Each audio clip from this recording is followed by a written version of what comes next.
Com certeza, adaptei completamente a história para um cenário brasileiro, mantendo a trama, o tom e a extensão do original. Você está envergonhando esta família. A voz do meu marido ecoou pela sala de jantar privativa tão claramente que toda a conversa parou. Garfos congelaram a meio caminho da boca.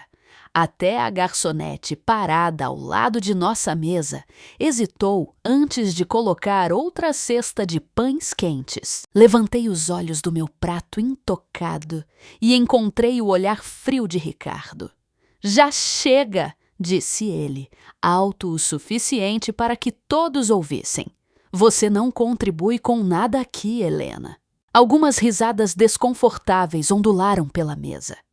Antes que eu pudesse responder, Mariana, minha enteada de 16 anos, recostou-se na cadeira, cruzou os braços e riu. Ela é uma encostada. A palavra atingiu com mais força do que eu esperava.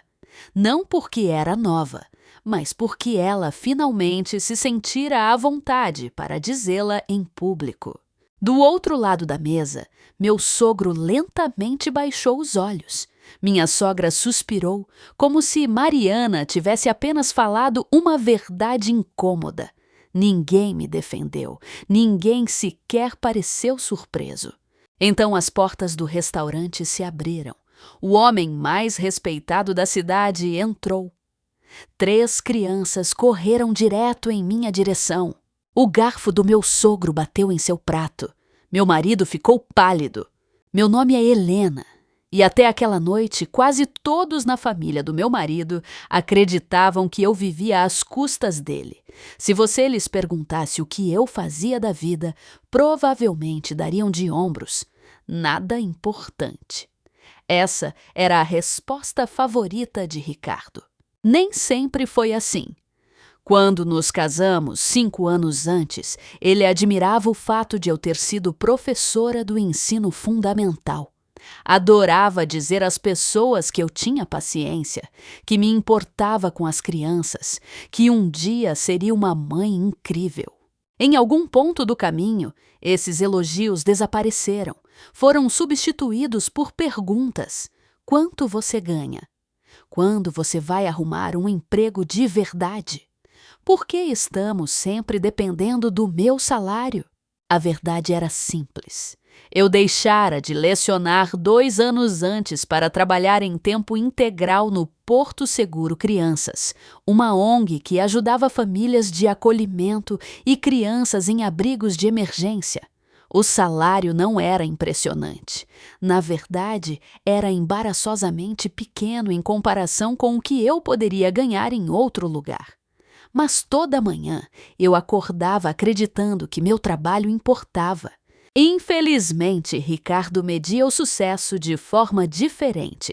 Se não aumentasse nossa conta bancária, ele não achava que contava. No início, ele reclamava apenas quando estávamos sozinhos. Depois, reclamava na frente dos amigos. Eventualmente, parou de se importar com quem ouvia, incluindo sua família. Aquela noite deveria celebrar o 70º aniversário de seu pai. Seus pais haviam reservado a sala dos fundos da Churrascaria Pampa, um dos restaurantes mais finos de nossa pequena cidade no interior de Santa Catarina. Quase 20 membros da família enchiam a longa mesa. Sua irmã mais velha, Laura, sentou-se ao lado do marido. Vários primos riam de histórias antigas. Sua mãe flutuava, certificando-se de que todos tivessem suco suficiente. Por fora, parecíamos uma daquelas famílias que se reúnem todo domingo depois da missa. Por dentro, as rachaduras se espalhavam há anos. Enquanto todos pediam o jantar, Ricardo mencionou casualmente que havia trabalhado horas extras recentemente. "Estou basicamente sustentando esta casa", ele brincou. Várias pessoas riram. Sua mãe sorriu com orgulho. Alguém perguntou o que eu andava fazendo ultimamente. Antes que eu pudesse responder, Ricardo deu de ombros. Ah, a Helena se mantém ocupada. Mariana sorriu com desdém. Ocupada gastando o dinheiro do papai. Mais risadas. Forcei um sorriso que pareceu dolorosamente rígido. Eu ainda trabalho, disse eu em voz baixa. Ricardo recostou-se. Naquele lugar de caridade. É uma ONG. Dá no mesmo. Não dá. Ele acenou com desdém. Eles mal te pagam. Sua mãe assentiu. Você era mais feliz quando lecionava. Eu estava exausta. E não está exausta agora? Olhei para ela. Às vezes. Então por que ficar? Porque toda semana crianças assustadas entravam por nossas portas carregando sacos de lixo cheios de tudo o que possuíam. Porque alguém tinha que lhes dizer que finalmente estavam seguras. Porque alguns empregos não podiam ser medidos por depósitos diretos. Mas eu sabia que era melhor não explicar. Já tentei antes. As pessoas só ouviam o salário, nunca o propósito. Mariana olhou para o celular antes de olhar diretamente para mim. Sabe o que minhas amigas perguntam? Fiquei em silêncio. Elas perguntam o que você faz. E eu digo que você está desempregada. Algumas risadas nervosas circularam pela mesa. Mariana, eu disse suavemente. O quê? Você sabe que não é verdade. Ela deu de ombros. Você não ganha quase nada. Ricardo não a corrigiu. Em vez disso, cortou seu bife. Ela tem razão. Meu peito se apertou. Procurei os rostos ao redor da mesa. Laura, de repente, ficou fascinada com seu purê de batatas. Meu sogro olhou para seu suco. Ninguém queria se envolver. Às vezes, o silêncio dói mais que os insultos. O jantar continuou de forma estranha. A conversa mudou para futebol, planos de férias, o aumento dos preços dos alimentos. Mal senti o gosto da minha comida. Fiquei me perguntando, não pela primeira vez, como me tornei invisível dentro do meu próprio casamento. Ricardo não era cruel a toda hora, todos os dias. Isso quase piorava as coisas. Ele ainda podia ser charmoso com os vizinhos, engraçado com os colegas de trabalho, paciente com estranhos, mas em algum ponto do caminho, o respeito por mim desaparecera, pouco a pouco, até que noites como esta pareciam normais. Cerca de 20 minutos depois, a sala ficou estranhamente silenciosa. As pessoas perto da entrada se levantaram. Vários clientes sussurraram. Olhei para as portas da frente. Daniel Almeida acabara de entrar. Todos na cidade conheciam o Daniel. Ele passara 30 anos como bombeiro antes de se tornar chefe. Depois de se aposentar, fundou a Fundação Crianças Almeida, ajudando famílias de acolhimento em 3 municípios. Todo Natal, ele organizava campanhas de brinquedos. Todo 7 de setembro, liderava o desfile dos veteranos. As pessoas confiavam nele. Não porque ele era rico, mas porque nunca parou de servir aos outros. Andando ao lado dele estavam 3 crianças que reconheci instantaneamente: Lilian, Ben e o pequeno Noah.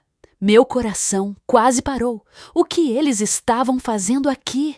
Daniel sorriu no momento em que me viu. As crianças seguiram seu olhar. Então, tudo aconteceu de uma vez. Tia Helena! Os 3 começaram a correr. O pequeno Noah me alcançou primeiro e jogou os braços em volta da minha cintura. Ben me abraçou de um lado. Lilian agarrou minha mão, com lágrimas já enchendo seus olhos. Estávamos com saudades. Estávamos te procurando. Eu fiz outro desenho para você. A sala inteira ficou em silêncio. O garfo do meu sogro escorregou de sua mão e bateu ruidosamente contra o prato antes de cair no chão de madeira. Todas as cabeças se viraram para mim. Ricardo levantou-se lentamente. Seu rosto perdera toda a cor. Daniel caminhou calmamente em direção à nossa mesa. Seu sorriso caloroso nunca desapareceu. Então ele olhou diretamente para mim. Aí está você, Helena. Ele fez uma pausa longa o suficiente para que cada pessoa na sala se inclinasse para a frente. Finalmente te encontramos. Por vários longos segundos, ninguém falou. O pequeno Noah enterrou o rosto na minha barriga, envolvendo-me com seus bracinhos como se tivesse medo de que eu pudesse desaparecer novamente. Ben ficou perto o suficiente para que seu ombro tocasse o meu. Lillian tirou um pedaço de papel dobrado de sua mochila. Eu terminei, ela sussurrou. Ela desdobrou um desenho de giz de cera. Mostrava 4 bonecos de palito de mãos dadas sob um sol amarelo brilhante. Um estava rotulado como Tia Helena. Os outros 3 com seus nomes. Senti minha garganta apertar. Adorei, eu disse suavemente. Eu sabia que você ia gostar. Ao nosso redor, 20 pessoas sentavam-se congeladas. Até os garçons pararam de se mover. Daniel Almeida apoiou uma mão gentil no ombro de Ben, antes de sorrir para meu sogro. Desculpe interromper sua celebração. Ninguém respondeu. Daniel olhou para mim. Tenho tentado te ligar a tarde toda. Deixei meu celular no escritório.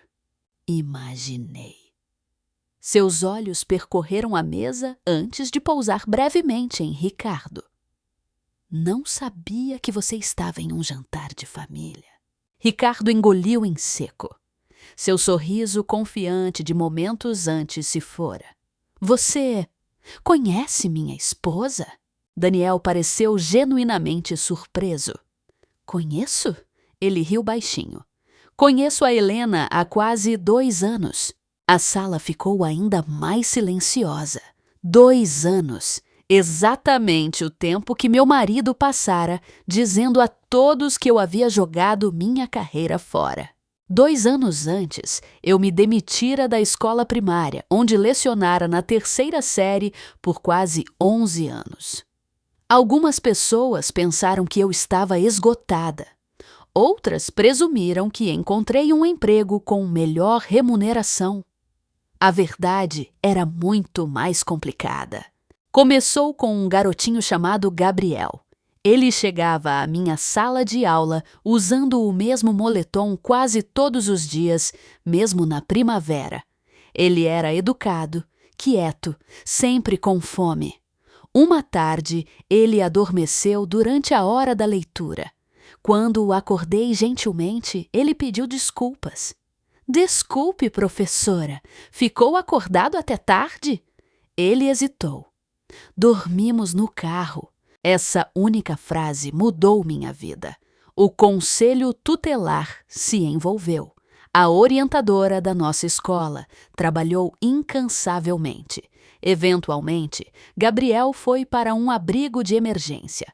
Observar o processo de fora abriu meus olhos para algo que eu nunca entendi completamente. Retirar uma criança do perigo não era o fim da história.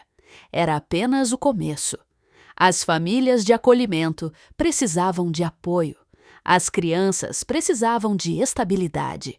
Alguém tinha que ajudá-las nas audiências judiciais, consultas terapêuticas, transferências escolares, pesadelos, aniversários e todos os momentos intermediários. Não conseguia parar de pensar nisso. Meses depois, o Porto Seguro Crianças anunciou uma vaga para coordenador de apoio familiar. O salário era quase 40% menor do que minha renda como professora. Todos me disseram para não me candidatar, exceto meu coração. Quando aceitei o cargo, Ricardo olhou para minha carta de demissão como se eu tivesse anunciado que estava me mudando para outro país. Você enlouqueceu. Acho que não. Finalmente temos estabilidade financeira. Ainda ficaremos bem. Não, não vamos. Nós nos ajustaremos. Ele riu. Ajustar. Eu vou cortar gastos. Você não deveria ter que fazer isso. Eu quero fazer isso. Você quer bancar a assistente social? Eu quero ajudar. Você pode ajudar mantendo seu emprego de professora. Discutimos por semanas. Eventualmente, ele parou de discutir. Não porque entendesse, porque decidira que eu estava cometendo um erro. Um que, em sua mente, provava que eu não era prática. Cada mês seguinte se tornou outra oportunidade para ele me lembrar. Meu bônus foi maior que seu salário. A esposa do meu colega de trabalho acabou de ser promovida. Minha irmã ganha o dobro do que você. No início, eu me defendia. Eventualmente, parei de tentar. O Porto Seguro não era glamouroso. A maioria dos dias começava antes do nascer do sol. Havia telefonemas de emergência, visitas domiciliares, reuniões com pais de acolhimento sobrecarregados, horas gastas ajudando crianças a se matricularem em novas escolas após serem retiradas de lares inseguros. Às vezes, eu entregava cestas básicas. Às vezes, montava beliches. Às vezes, simplesmente sentava ao lado de uma criança assustada até que ela acreditasse que alguém não iria embora. Os dias mais difíceis eram os dias de audiência. As crianças raramente entendiam por que estranhos de terno decidiam onde elas morariam. Só sabiam que queriam alguém familiar por perto. Foi assim que conheci Daniel Almeida.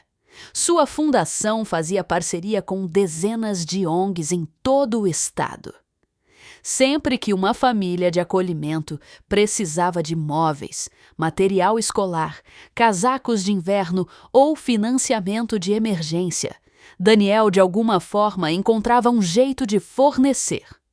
As pessoas o admiravam porque ele resolvia problemas sem pedir reconhecimento. Uma tarde chegamos à mesma casa de acolhimento carregando caixas. Ele riu. Acho que trouxemos os mesmos lápis de cor. A partir daquele dia, trabalhamos juntos com frequência. Ele notou algo que eu nunca pretendi que ninguém notasse. Eu ficava depois que todos os outros iam embora. Se uma criança estava com medo na hora de dormir, eu ficava. Se um pai de acolhimento se sentia sobrecarregado, eu ouvia. Se a papelada mantinha os voluntários até tarde, eu pedia pizza com meu próprio dinheiro. Não porque alguém pedia, mas porque aquelas crianças mereciam consistência. Daniel uma vez me disse algo que nunca esqueci. As pessoas que mudam vidas geralmente não são as que estão atrás dos microfones. Eu sorri. Estou perfeitamente feliz em ficar fora do palco. Ele assentiu. Eu sei. 3 meses depois de conhecer o Daniel, outra chamada de emergência chegou tarde em uma sexta-feira à noite. Um incêndio em uma casa. 3 irmãos. Nenhum pai sobrevivente. Lilian tinha 11. Ben acabara de fazer 8. E o pequeno Noah tinha apenas 5. Tudo o que possuíam cabia em 3 sacos de lixo plásticos. O Porto Seguro perguntou se eu poderia ficar com eles durante o primeiro fim de semana de acolhimento até que uma família de longo prazo estivesse disponível. Eu disse sim antes de ouvir os detalhes. Aquele fim de semana se tornou outro, e mais outro. Embora não estivesse legalmente os adotando, tornei-me sua cuidadora de emergência sempre que os horários mudavam, os lares mudavam ou as datas do tribunal criavam incerteza. Eles começaram a me chamar de Tia Helena. Eventualmente, Noah acidentalmente me chamou de mãe. Ele cobriu a boca, horrorizado. Desculpe. Eu o abracei. Você nunca precisa se desculpar por se sentir seguro. Ele chorou por quase 20 minutos. Depois disso, os outros dois ocasionalmente também se enganavam e me chamavam de mãe. Nunca porque eu substituí a mãe deles, mas porque o luto às vezes cria um amor complicado. Nunca os corrigi, nem o Daniel. Ele entendia. De volta ao restaurante, Daniel olhou para as crianças reunidas ao meu redor. Eles têm perguntado por você a semana toda? Lilian assentiu com entusiasmo. Você prometeu que viria assistir ao meu treino de vôlei. Eu ainda vou. Ben sorriu. Eu fiz meu primeiro gol de cabeça. Eu soube. Soube? Eu sei de tudo. Ele sorriu com orgulho. Noah puxou minha manga gentilmente. Perdi outro dente. Oh, não. Ele abriu a mão com orgulho. Eu guardei. Ri, apesar da tensão que enchia a sala. Guardou mesmo. Só então me lembrei de todos assistindo. Lentamente virei-me para Ricardo. Ele parecia estar me vendo pela primeira vez. Antes que ele pudesse falar, Daniel se dirigiu à mesa inteira. Acho que nenhum de vocês percebe o quanto a Helena fez por essas crianças. Todos os pares de olhos se voltaram para ele. E pela primeira vez naquela noite, outra pessoa finalmente estava prestes a contar minha história. Ninguém na mesa se mexeu. O único som vinha do leve tilintar de pratos em algum lugar do restaurante e do zumbido suave de uma velha canção sertaneja flutuando pelos alto-falantes. Daniel Almeida estava com uma mão repousando gentilmente no ombro de Noah. As 3 crianças permaneceram perto de mim como se tivessem todo o direito de estar ali. E, na verdade, tinham. Daniel olhou ao redor da sala com a calma confiança de um homem que passara décadas entrando em emergências. Ele não estava com raiva. Não estava tentando envergonhar ninguém. Simplesmente acreditava que as pessoas mereciam saber a verdade. Acho que nenhum de vocês percebe o quanto a Helena fez por essas crianças. Ninguém respondeu. Meu sogro lentamente se abaixou, pegou o garfo do chão e o colocou ao lado do prato sem dizer uma palavra, até a Mariana guardar o celular. Daniel sorriu para a Lilian. Gostaria de contar a eles como conheceu a tia Helena? Lilian olhou para mim primeiro, pedindo permissão em silêncio. Dei-lhe um pequeno aceno de cabeça. Ela respirou fundo. Nossos pais morreram em um incêndio. Sua voz era firme. Ela contara a história vezes suficientes para que os fatos saíssem suavemente. Mas eu ainda reconhecia a tristeza escondida sob cada frase. Meu irmão me acordou porque o alarme de incêndio estava tocando.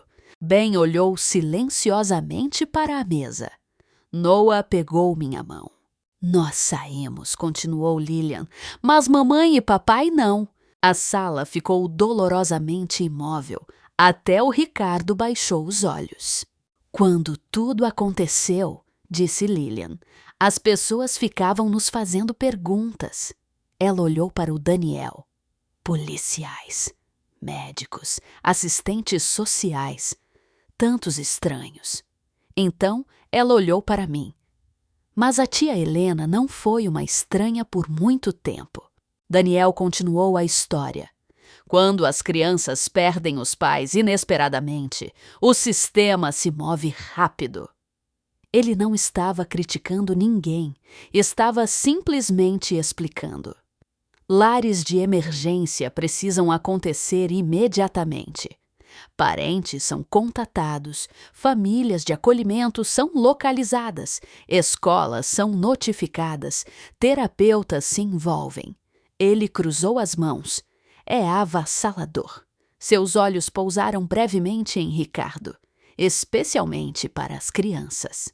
Notei meu marido se mexer desconfortavelmente. Daniel continuou. Na primeira noite em que esses três chegaram ao Porto Seguro, ele sorriu para Noah. Eles não queriam dormir. Noah assentiu. Pensei que haveria outro incêndio. Daniel olhou para todos ao redor da mesa. A Helena ficou a noite toda. Imediatamente balancei a cabeça. Não fui só eu? Não, respondeu Daniel gentilmente. Mas foi você quem ficou até o amanhecer. Olhei para baixo. O reconhecimento nunca fora algo que eu quisesse. Não era por isso que eu fazia o trabalho. As memórias voltaram tão claramente que eu quase podia sentir o cheiro do café velho daquela longa noite. Noah se recusara a soltar minha mão. Toda vez que eu me levantava, ele entrava em pânico. Você vai embora? Não. Promete? Prometo. Ben não chorara. Simplesmente sentou-se no canto, olhando para o chão por horas. Lillian tentou tanto agir com coragem que quase ficou doente. Por volta das 3 da manhã, fiz alguns mistos quentes, porque nenhum deles havia jantado. Noah finalmente deu uma mordida depois outra. Ao amanhecer, as 3 crianças adormeceram na sala de estar. Cobri-as com cobertores antes de preparar o café da manhã para os pais de acolhimento que chegariam mais tarde.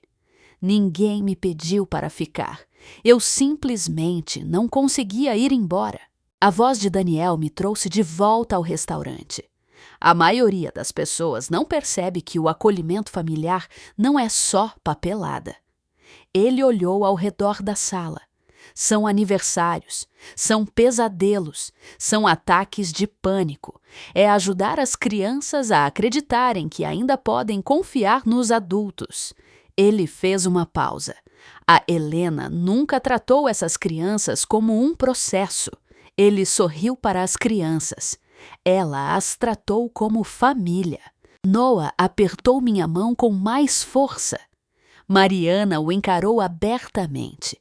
Parecia confusa, quase culpada. Ben finalmente falou. Sua voz era baixa. Eu costumava ter pesadelos. Acariciei seu ombro. Você ainda tem alguns? Não tantos. Ele sorriu timidamente. A tia Helena sentava do lado de fora do meu quarto até eu conseguir dormir.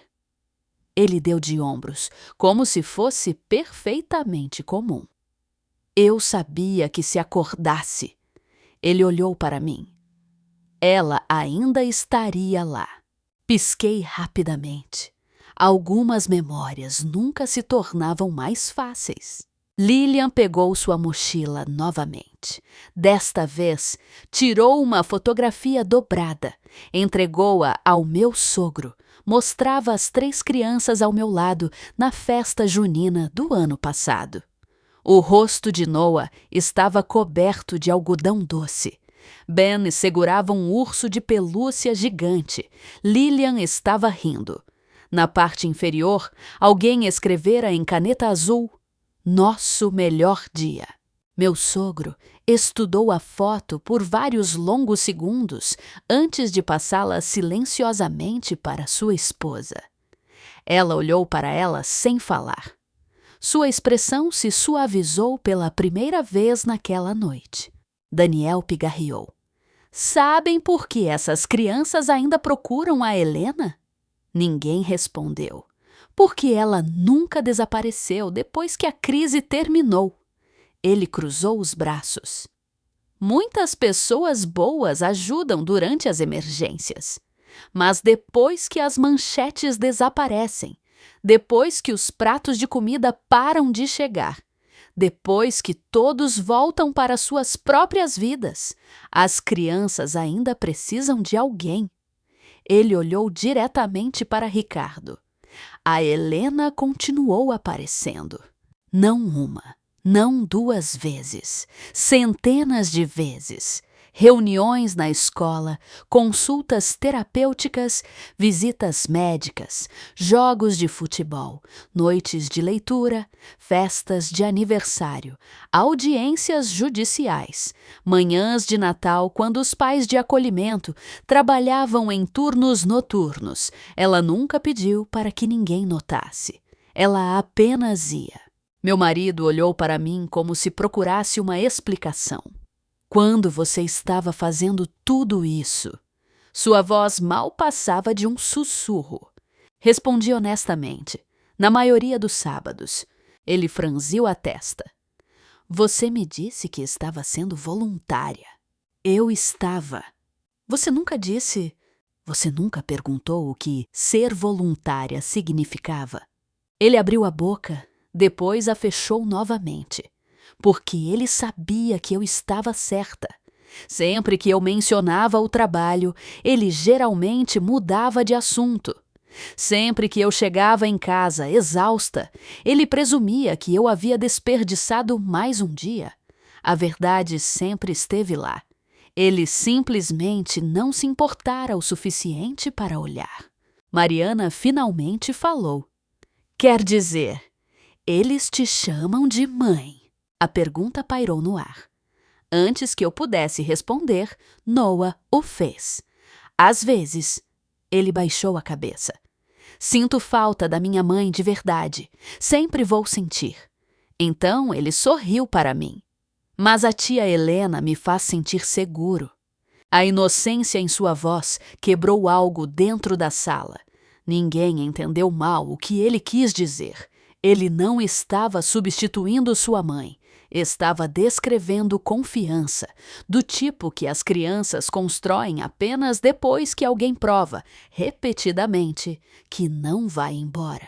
Meu sogro lentamente tirou os óculos. Ele esfregou os olhos. Quando o Ricardo disse que você trabalhava numa instituição de caridade, sua voz falhou. Pensei que... Ele não conseguiu terminar. Sorri gentilmente. Está tudo bem. Não, ele balançou a cabeça. Não está. Ele olhou ao redor da mesa. Nós nunca perguntamos. Ninguém argumentou porque ninguém podia. Daniel pegou no bolso interno de sua jaqueta e tirou um envelope cor de creme. Na verdade, vim hoje à noite por outro motivo. Ele o entregou a mim. O conselho votou esta tarde. Olhei para ele intrigada. O que é isso? Uma carta. Abria com cuidado. Dentro havia um documento oficial da Fundação Crianças Almeida. Meus olhos se encheram antes que eu terminasse de ler. Daniel sorriu. Parabéns. Você foi selecionada como a ganhadora do Prêmio Guardião da Comunidade deste ano. Eu o encarei. Eu nem sabia que estava indicada. Não estava. Ele riu. As crianças te indicaram. Cobri a boca. Lilian sorriu com orgulho. Todos nós escrevemos cartas. Ben assentiu com entusiasmo. Nossos pais de acolhimento também. Noah pulou. Eu fiz desenhos. Daniel riu. Fez mesmo. Olhei ao redor da sala. Apenas 20 minutos antes, eu fora chamada de vergonha. Agora, as mesmas pessoas que riram de mim não conseguiam me encarar. E pela primeira vez em muito tempo, o silêncio pertencia a elas. Mal me lembro de como o resto do jantar terminou. As pessoas falaram comigo, apertaram minha mão. Algumas até me abraçaram, mas suas vozes se misturaram como ecos distantes. As crianças ficaram por perto até que Daniel finalmente as lembrou de que tinham que acordar cedo no dia seguinte. Antes de sair, Noah me abraçou uma última vez. Quando você vem nos visitar de novo? Neste sábado. Promete? Eu sorri. Nunca quebrei uma das minhas promessas. Ele assentiu completamente satisfeito. Eu sei. Enquanto Daniel levava as crianças em direção à entrada do restaurante, quase todos os clientes os observavam sair. Várias pessoas o reconheceram e acenaram. Outras silenciosamente olharam para mim, não mais com pena, mas com respeito. Era uma sensação que eu não experimentava há muito tempo. A viagem para casa foi silenciosa. Ricardo segurava o volante com tanta força que seus nós dos dedos ficaram brancos. Mariana sentou-se no banco de trás, olhando pela janela. Ela não olhou para o celular nenhuma vez desde que saímos do restaurante. Só isso já me dizia o quão abalada ela estava. As luzes da rua passavam pelo para-brisa, uma após a outra. Nenhum deles falou, nem eu. Às vezes, o silêncio diz tudo o que as palavras não podem. Quando finalmente entramos na garagem, Ricardo desligou o motor, mas não se moveu. Ele olhou para Yula frente. Que diabos foi aquilo? Sua voz era calma, calma demais. Tirei o cinto de segurança. Como assim? Você sabe exatamente como assim. Virei-me para ele. Não, você me fez parecer um idiota. Pisquei. Eu te fiz? Você nunca me disse que o Daniel Almeida te conhecia. Eu o mencionei. Você disse que trabalhava com uma fundação. Eu disse o nome dele. Quando? Mais de uma vez. Ele franziu a testa. Não me lembro. Eu sei. Esse era o problema. Ele nunca realmente ouviu. Dentro de casa, Mariana desapareceu silenciosamente escada acima sem dizer boa noite. Pude ouvir a porta do quarto dela se fechar. Ricardo afrouxou a gravata e andou de um lado para o outro na sala de estar. Você deveria ter me contado que aquelas crianças eram tão apegadas a você. Pensei que você soubesse o que eu fazia. Eu sabia que você trabalhava no Porto Seguro. Você nunca quis ouvir sobre isso. Isso não é verdade. Olhei para ele com firmeza. Quantas vezes você me perguntou como foi meu dia? Ele não respondeu. Quantos nomes das crianças você sabe? Silêncio. Você pode me dizer qual é o meu cargo de verdade? Mais silêncio. Não estava fazendo perguntas impossíveis. Estava fazendo perguntas que um cônjuge normalmente saberia. Finalmente ele murmurou. Pensei que você só lidava com papelada. Um sorriso cansado cruzou meu rosto. Você pensou. Essa frase resumia os últimos 2 anos do nosso casamento. Ele pensou, presumiu, concluiu, sem nunca perguntar. Na manhã seguinte, acordei antes do nascer do sol. Velhos hábitos. Crianças em crise não se importam se é sábado. Café em uma mão, fui para a varanda dos fundos. O ar do verão já estava quente. Pássaros enchiam a mangueira atrás da nossa cerca. Por 10 minutos pacíficos, quase me convenci de que a noite anterior fora um sonho estranho. Então meu celular vibrou. Era uma mensagem do Daniel. Espero que esteja tudo bem. As crianças não param de falar em te ver. Sorri. Estou bem. Dê abraços neles por mim. Vejo-os no sábado. Antes que eu pudesse guardar o celular, outra mensagem apareceu. Esta não era do Daniel. Era de alguém com quem eu não falava há anos. Professora Helena. Reconheci o número apenas depois de ler a assinatura. Gabriel. O garotinho da minha sala de aula. Aquele cuja história mudara minha vida. Ele tinha 20 anos agora. Ouvi o que aconteceu na Pampa ontem à noite. Minha tia estava lá. Só queria te agradecer de novo. Um nó se formou na minha garganta. Pelo quê? Digitei. A resposta dele veio quase que imediatamente. Por não desistir de mim quando todo mundo desistiu.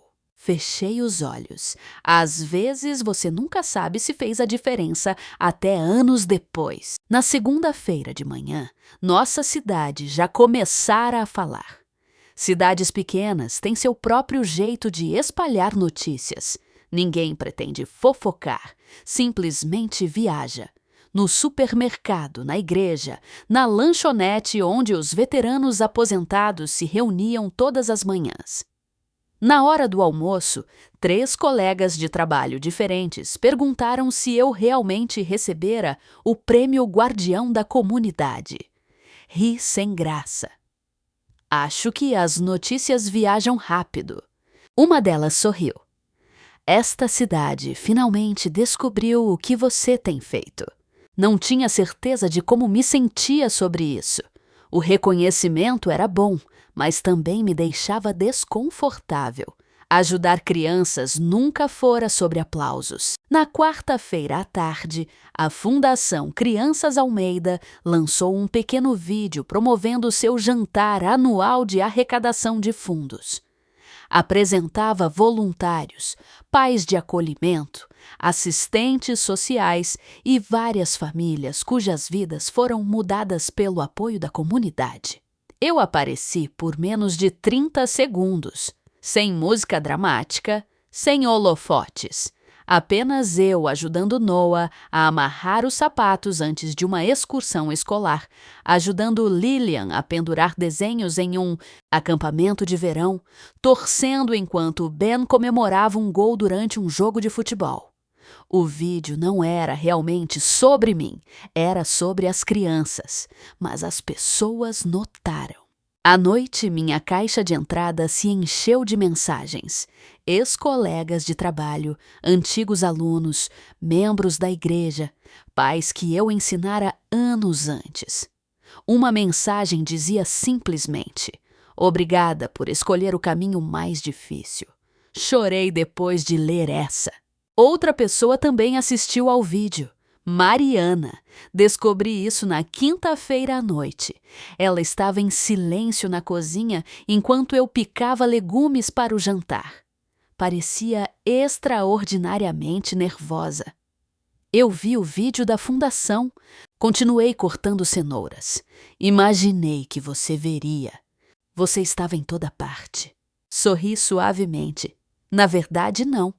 Estava sim. Ela se apoiou no balcão. Eles entrevistaram um dos meninos. Oh, Ben. Ela assentiu. Ele disse. A voz dela tornou-se quase um sussurro. Ele disse que você o ensinou o que uma família significa. Parei de cortar. Nenhuma de nós falou por vários segundos. Finalmente ela perguntou: "Isso é verdade?" Olhei para ela com atenção. "O que você acha?" Ela olhou para o chão. "Acho que..." Outra longa pausa.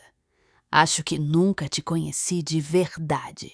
Aquilo doeu, não porque ela quisesse me machucar, mas porque ela estava certa. Ela me conhecera apenas através das reclamações do pai, apenas através de piadas sobre meu salário, apenas através de rótulos, nunca através da verdade. Naquela noite, Ricardo chegou em casa carregando comida do meu restaurante italiano favorito. Uma oferta de paz. Pelo menos, presumi que era essa a intenção. Ele colocou as sacolas no balcão. Pensei que talvez pudéssemos jantar juntos. Já tínhamos planejado o jantar. Eu sei. Ele hesitou. Tenho pensado. Cruzei os braços. Eu também. Sinto muito que as pessoas riram. Esperei. Ele não disse mais nada. É só isso? Como assim? Você não sente muito pelo que disse. Eu? Você sente muito que todos descobriram que você estava errado. Seus ombros caíram. Ele parecia exausto. Talvez pela primeira vez em anos. Não sei como consertar isso. As palavras dele foram honestas, mas a honestidade não era mais suficiente. Você começa entendendo que não se tratava de um jantar. Olhei em seus olhos. Isso vem acontecendo há 2 anos. Ele sentou-se lentamente à mesa da cozinha, como se o peso daquelas palavras finalmente o tivesse atingido. Mais tarde naquela noite, eu estava sozinha em nosso quarto, dobrando roupas. Ouvi uma batida suave na porta entreaberta. Mariana estava ali, segurando o celular. Parecia uma garotinha assustada, em vez de uma adolescente confiante. Posso entrar? Claro. Ela entrou, mas permaneceu perto da porta. Por vários segundos, simplesmente olhou para o chão. Então, ela ergueu os olhos. Seus olhos já estavam cheios de lágrimas. Acho que... Ela engoliu em seco. Acho que te devo um pedido de desculpas. A voz de Mariana tremeu. Pela primeira vez desde que a conheci, ela não estava na defensiva. Não era sarcástica. Não estava tentando ganhar uma discussão. Parecia uma garota de 16 anos que de repente percebera que o mundo era muito mais complicado do que ela acreditava. Coloquei a toalha dobrada na cama. Você não precisa ficar perto da porta, eu disse gentilmente. Ela hesitou antes de entrar mais no quarto. Seus olhos estavam vermelhos. Tenho assistido a vídeos. Que vídeos? As entrevistas da Fundação Almeida. Assenti. Há mais do que eu pensava. Ah, sim. Ela engoliu em seco. Assisti a uma menininha falando sobre você. Sorri. A Sofia? Acho que sim. Mariana enxugou os olhos. Ela disse que você ficou com ela no hospital porque ninguém mais podia. Lembrei-me daquela semana. Sofia havia quebrado o braço depois de cair de uma bicicleta enquanto morava com uma família de acolhimento. Seus pais de acolhimento estavam cuidando de outra criança que se recuperava de uma cirurgia. Fiquei até quase meia-noite para que Sofia não acordasse sozinha. Nunca pensei 2 vezes sobre isso. Não foi nada demais, eu disse. Mariana me encarou. Foi para ela. Ela sentou-se cuidadosamente na beirada da cadeira, perto da minha cômoda. Tenho sido horrível com você. Não respondi imediatamente. Ela merecia honestidade. Você me magoou. Eu sei. Não acho que você sempre entendeu isso. Não entendi. Ela baixou a cabeça. Eu pensei... Outra pausa. Pensei que todo mundo secretamente concordava com o papai. A frase partiu meu coração. As crianças aprendem a julgar as pessoas observando os adultos.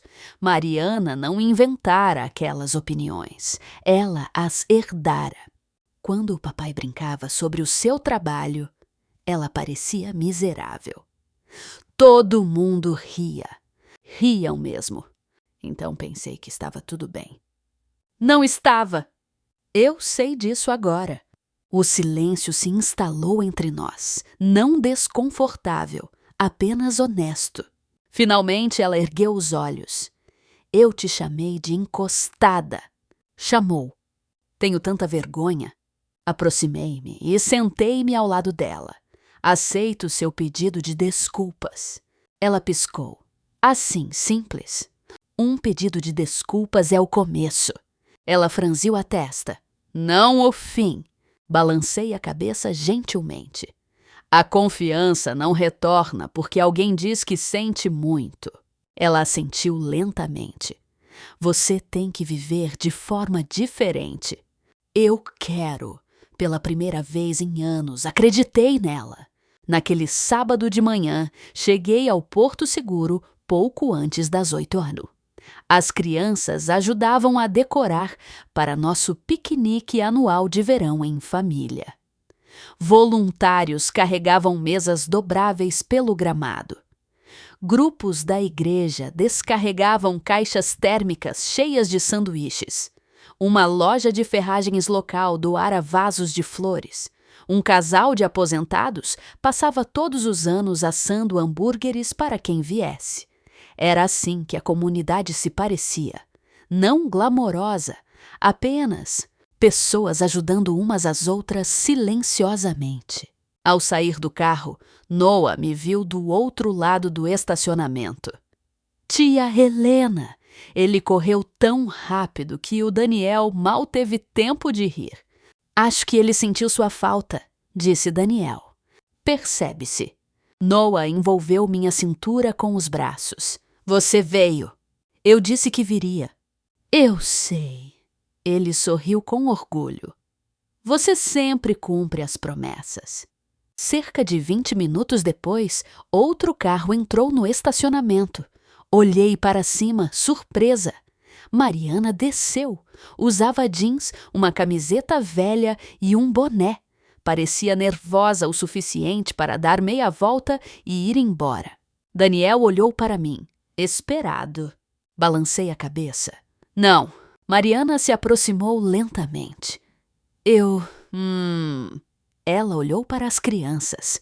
Eu queria ajudar. Antes que eu pudesse responder, Noah puxou a manga dela. Pode segurar isso. Ele entregou a ela uma sacola de bolas de futebol. Ela piscou. Claro. E assim, ela se tornou parte da manhã. As crianças têm uma habilidade notável de ignorar o constrangimento. Simplesmente aceitam a gentileza quando a veem. Ao longo do dia, observei Mariana mudar. Ela amarrou balões com a Lilian, ajudou o Ben a organizar o equipamento de futebol, brincou de pega-pega com o Noah até ambos caírem rindo na grama. Na hora do almoço, ela me encontrou enchendo copos com limonada. Eu entendi agora. Olhei para ela. Entendeu o quê? Ela observou Noah perseguir bolhas de sabão pelo campo. Por que você ficou? Sorri. Eles são bem fáceis de amar. São mesmo. Ela riu baixinho. Acho que o papai nunca entendeu. Não. Eu também não. Ela olhou ao redor do piquenique. Há centenas de pessoas aqui. Geralmente há. Todos eles são voluntários? A maioria, e ninguém é pago. Não. Ela ficou em silêncio por um longo momento. Nunca vi adultos trabalharem tanto por nada. Eles não estão recebendo nada em troca. O que estão recebendo, então? Entreguei a ela outra pilha de copos. A chance de tornar a vida de alguém um pouco mais fácil. Ela considerou isso. Nunca pensei nisso dessa forma.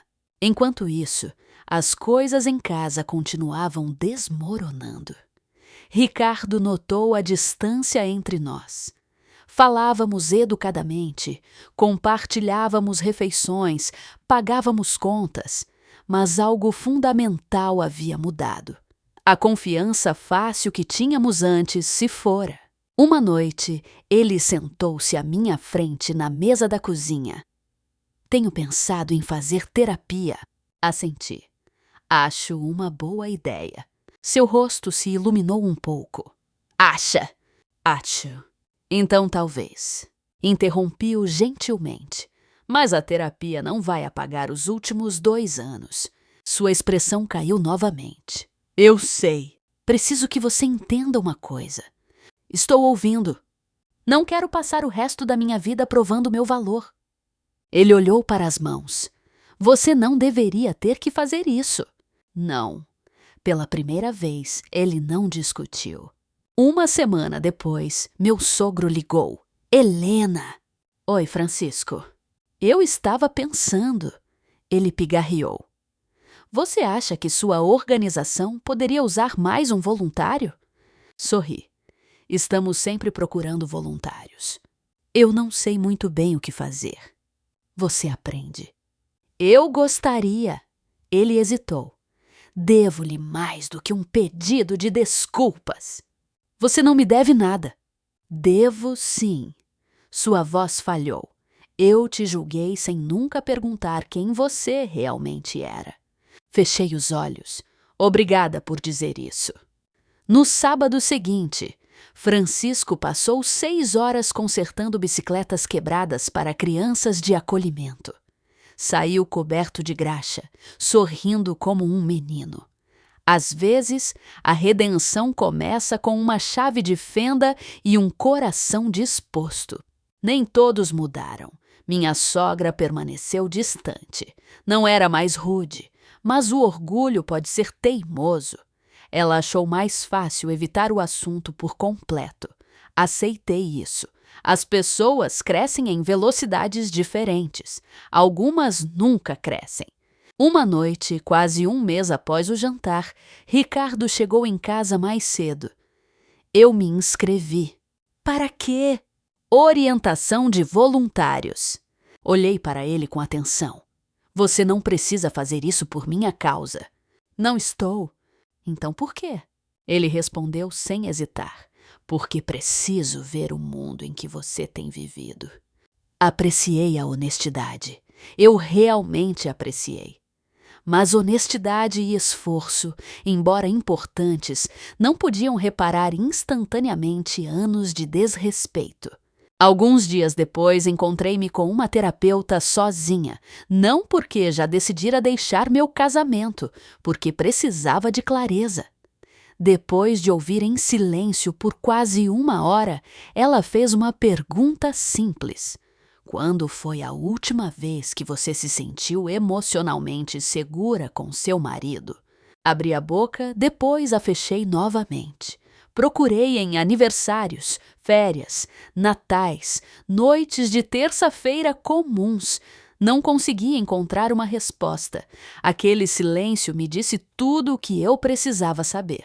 Naquele fim de semana, depois de outro evento voluntário, Ricardo me encontrou sentada sozinha na varanda dos fundos, observando o pôr do sol. Ele sentou-se ao meu lado. Nenhum de nós falou por vários minutos. Finalmente, virei-me para ele. Tomei uma decisão. Ele entendeu imediatamente. Seus ombros se tensionaram. Acho que precisamos nos separar. Ele fechou os olhos não com raiva, mas com o coração partido. Eu não quero isso. Eu sei. Lágrimas encheram seus olhos. Há algo que eu possa dizer? Respondi o mais gentilmente que pude. Não agora, porque às vezes o amor sobrevive, mas a confiança precisa de espaço para respirar antes de decidir se está disposta a voltar para casa. A parte mais difícil não foi me mudar para o quarto de hóspedes da minha irmã, não foi empacotar caixas, não foi dividir os móveis. A parte mais difícil foi ver o Ricardo parado na porta da casa que construímos juntos, segurando a última caixa de papelão que eu embalei. Nenhum de nós chorou. Não porque não estivéssemos sofrendo, mas porque algumas dores se instalam tão profundamente que as lágrimas não conseguem mais alcançá-las. Eu ligo quando você estiver pronta para pegar o resto das suas coisas. Ele disse em voz baixa. Assenti. Obrigada. Ele parecia querer me abraçar. Em vez disso, simplesmente se afastou e me observou caminhar até meu carro. Ao me afastar, não me senti vitoriosa. Também não me senti derrotada, simplesmente me senti cansada. Às vezes, escolher a si mesma não é dramático. Às vezes, é apenas dolorosamente necessário. As semanas que se seguiram foram estranhamente pacíficas. Continuei trabalhando no Porto Seguro. As crianças ainda precisavam de carona para as consultas. Havia mochilas para organizar antes do início das aulas. Uma família de acolhimento precisava de ajuda para encontrar beliches para 2 irmãos que chegavam inesperadamente.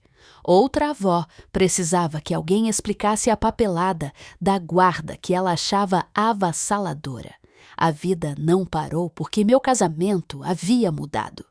Se alguma coisa, ajudar os outros me lembrou que o coração partido e a esperança muitas vezes existem na mesma sala. Daniel notou a diferença em mim uma tarde, enquanto descarregávamos material escolar doado. Você parece mais leve. Não sei se leve é a palavra certa. Que palavra seria? Pensei sobre isso. Honesta. Ele sorriu. Isso geralmente é mais leve. Fiel à sua palavra, Ricardo começou a ser voluntário. Não porque alguém o pressionou, mas porque ele genuinamente queria entender. No primeiro sábado em que chegou ao Porto Seguro, Por acaso eu estava organizando materiais de arte. Ele parecia desconfortável no estacionamento, como um novo aluno no primeiro dia de aula. Daniel o cumprimentou com o mesmo calor que oferecia a todos os outros. Sem tratamento especial, sussurrou Daniel para mim com um sorriso. Ele vai conquistar seu lugar. E ele conquistou. Noah imediatamente entregou a Ricardo um ancinho. Estamos limpando as folhas. Não há muitas folhas. Haverá se você esperar. Ricardo riu, apesar de si mesmo. Pelas 3 horas seguintes, ele trabalhou ao lado de professores aposentados, voluntários da igreja, estudantes do ensino médio e avós. Ninguém se importava com o salário dele. Ninguém perguntou sobre seu cargo. Apenas notaram se ele estava disposto a ajudar. Na hora do almoço, sua camisa polo cara estava manchada de terra. Suas mãos estavam com bolhas. Seu sorriso parecia mais genuíno do que eu via há anos. Nos 2 meses seguintes, algo notável aconteceu. Ele continuou aparecendo. Não todo fim de semana, mas com frequência suficiente para que as pessoas começassem a cumprimentá-lo pelo nome. Uma tarde, passei pela sala de leitura e parei. Ricardo estava sentado em um puff, lendo O Sítio do Pica-Pau Amarelo em voz alta para 4 crianças. Ele dava a cada personagem uma voz diferente. As crianças riram tanto que quase caíram. Ele ergueu os olhos e me notou parada na porta. Por um breve segundo, nossos olhares se encontraram. Não havia constrangimento, apenas uma compreensão silenciosa. Mais tarde, ele me encontrou do lado de fora. Eu entendi agora. Sorri. O quê? Por que você ficou? Esperei. Ele balançou a cabeça lentamente. Passei 2 anos pensando que você tinha escolhido uma vida menor. Ele olhou para o parquinho, onde Noah e Ben corriam um atrás do outro. Você, na verdade, escolheu uma maior. A terapia começou várias semanas depois. Não terapia de casal. A princípio, terapia individual. Nossa terapeuta acreditava que a cura exigia honestidade antes da reconciliação. Ela estava certa. Meses se passaram antes que Ricardo e eu nos sentássemos no mesmo consultório juntos. Houve conversas difíceis. Ele admitiu algo que surpreendeu até a si mesmo. Eu associei meu valor a sustentar a família. A terapeuta assentiu. E quando a Helena escolheu um trabalho que pagava menos, senti como se ela estivesse rejeitando a vida que eu queria. Ele olhou para mim. Então, eu a fiz se sentir pequena. Essas palavras doeram, mas eram verdadeiras. Fiquei esperando que você se desculpasse. Admiti. Eu sei. Parei de precisar de flores. Ele assentiu. Eu sei. Só queria respeito. Ele fechou os olhos. Eu sei. Desta vez não havia desculpas, apenas responsabilidade. A primavera chegou. O jantar de gala do Prêmio Guardião da Comunidade finalmente aconteceu. Quase recusei. O reconhecimento ainda me deixava desconfortável. Daniel insistiu. O prêmio não é apenas para você. É para toda pessoa silenciosa que faz um trabalho que ninguém vê. Quando meu nome foi chamado, caminhei até o pódio sentindo-me mais nervosa do que jamais me senti em uma sala de aula. A plateia se levantou, não porque eu era extraordinária, mas porque reconheceram algo extraordinário na gentileza comum. Olhei para o salão. Francisco sentou-se ao lado da minha sogra. Ela não estava mais batendo palmas educadamente. Estava chorando, lágrimas de verdade. Depois que a cerimônia terminou, ela se aproximou de mim lentamente. Devo-lhe um pedido de desculpas. Esperei. Julguei seu salário. A voz dela tremeu. Nunca olhei para o seu coração. Abracei-a antes que ela pudesse dizer mais alguma coisa. Nós dois aprendemos algo. Ela assentiu. Espero que sim. Não foi uma reconciliação perfeita, mas foi genuína. Às vezes, isso é o suficiente. Algumas semanas depois, outro belo capítulo chegou silenciosamente ao fim. Após um longo processo legal, Lillian, Ben e Noah foram adotados por um casal incrível que passou quase um ano conquistando sua confiança. A audiência de adoção foi simples, sem câmeras de televisão, sem discursos dramáticos, apenas um tribunal cheio de rostos sorridentes. Quando o juiz finalizou a adoção, Noah imediatamente olhou ao redor da sala. A tia Helena ainda pode vir no meu aniversário? Todos riram. O juiz sorriu. Certamente, espero que sim. Os pais adotivos olharam para mim. Não teríamos de outra forma. Chorei todo o caminho para casa, não porque os estava perdendo, mas porque não estava. As famílias são construídas de muitas maneiras diferentes. O amor não desaparece simplesmente porque a papelada muda. Até hoje, eles ainda ligam em todos os aniversários, todo Natal, todo Dia das Mães. Às vezes, Noah ainda diz acidentalmente: "Te amo, mãe." Em seguida, ele rapidamente acrescenta: "Quer dizer, tia Helena, eu sempre rio. Você nunca precisa se desculpar pelo amor." As pessoas costumam perguntar se Ricardo e eu voltamos. A resposta honesta é: lentamente, muito lentamente. Não nos reunimos porque um pedido de desculpas consertou tudo. Reconstruímos porque ações consistentes substituíram promessas vazias. A confiança retornou um dia comum de cada vez. Uma conversa honesta, um turno voluntário compartilhado, uma sessão de terapia difícil, um ato de respeito.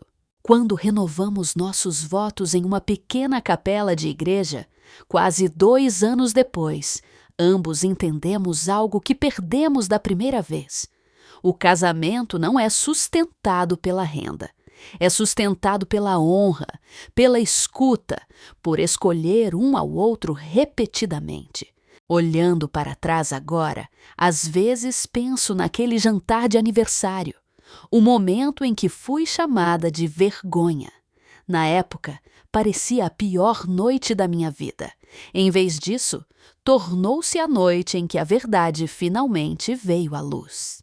As pessoas costumam medir o sucesso por promoções, salários e títulos. Essas coisas têm valor, mas nunca podem medir a compaixão. Nunca podem medir a mão que acalma uma criança assustada às 2 da manhã. Nunca podem medir a coragem silenciosa de alguém que continua aparecendo muito depois que todos os outros foram para casa. O verdadeiro sucesso deixa pegadas silenciosas. Às vezes, as pessoas que fazem o maior bem são aquelas que ninguém aplaude, até que um dia a verdade fala por si. Se esta história tocou seu coração, espero que ela o lembre de olhar além das aparências antes de julgar o valor de alguém. Você nunca sabe que batalhas silenciosas eles estão travando, ou a vida de quem estão mudando quando ninguém está olhando. Se você já viu a gentileza ser negligenciada ou encontrou esperança depois de ser subestimado, adoraria que compartilhasse sua história nos comentários. E se histórias como esta te lembram que a compaixão, a responsabilidade e as segundas chances ainda importam, por favor, considere se inscrever para que possamos continuar a compartilhá-las juntos.